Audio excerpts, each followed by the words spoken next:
आज का एपिसोड आपके लिए लाइफ चेंजिंग होने वाला है, क्योंकि हमारे अंदर ही कुछ ऐसा है जिसकी शक्तियों का हमें अंदाजा ही नहीं है, इसीलिए इसे पूरा सुनना। Hello everyone, welcome back to another episode of Sukh talks.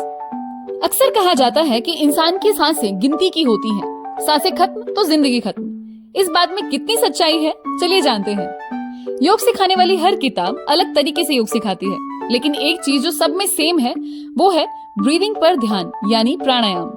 योग गुरुओं की माने तो जब हम सांस लेते हैं तो केवल ऑक्सीजन ही इनहेल नहीं करते, हम प्राण यानी एनर्जी भी इनहेल करते हैं जो यूनिवर्स में फैली है।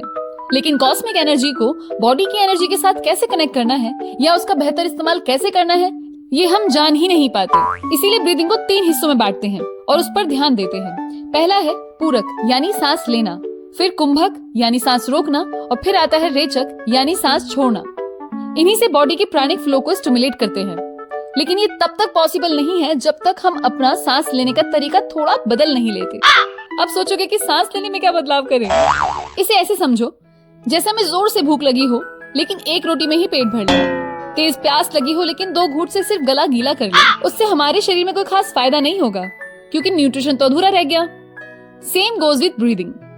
हम झुककर बैठते हैं, लंग्स को एक्सपेंशन का स्पेस नहीं मिलता और ऊपर से कभी ध्यान ही नहीं देते कि सांस ले कैसे रहे हैं। छोटी छोटी और तेज सांस, इससे बॉडी को क्या ही बेनिफिट मिलेगा। इसीलिए योग में सबसे पहले सिखाया जाता है अपनी सांसों को गहरा और लंबा करना। इससे मन भी शांत रहता है और शरीर को भी भरपूर फायदा मिलता है। इसीलिए इसे प्राणायाम यानी प्राणों का आयाम विस्तार करना कहते हैं। फिर आते हैं अलग अलग तरीके के ब्रीदिंग पैटर्न्स, जिसमें अनुलोम विलोम, शीतकारी, शीतली, भस्त्रिका, भ्रामरी ऐसे 8 प्राणायाम हैं। योग बुक्स बताती हैं कि हमारी बॉडी में 72,000 नाड़ियां हैं जिनमें प्राण बहता है, और एक इंसान की 5 बॉडीज होती हैं, जिसमें सेकंड है प्राणमय कोश या इथरिक बॉडी।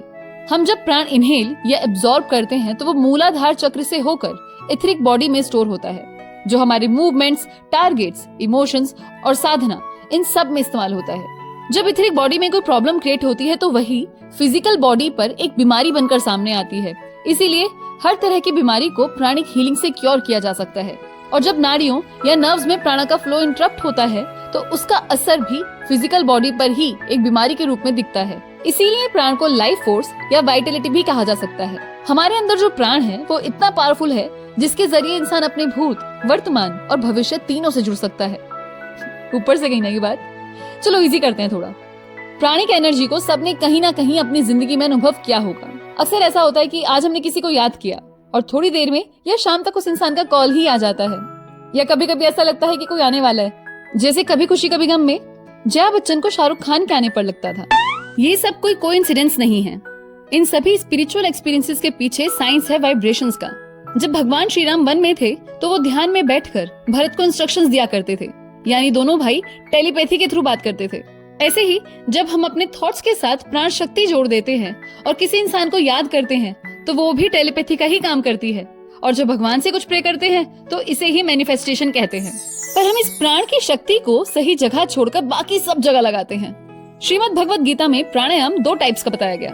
पहला वो जो बिना किसी फोकस या मंत्र चैंटिंग के किया जाता है, मतलब बस सांस लेना, रोकना और छोड़ना, इसे अगर्भ प्राणायाम कहते हैं। दूसरा, जब प्राणायाम के साथ ओम चैंट या सोर्स ऑफ एनर्जी का ध्यान किया जाता है, उसे सगर्भ प्राणायाम कहते हैं। सगर्भ का असर अगर्भ से 100 गुना ज्यादा होता है।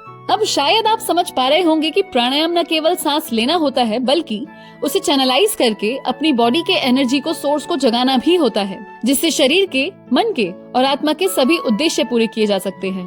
तो बस आज के लिए इतना ही। फिर आऊंगी नई पुरानी सी बात के साथ। तब तक सांस में तेरी सांस मिली तो मुझे सांस आई।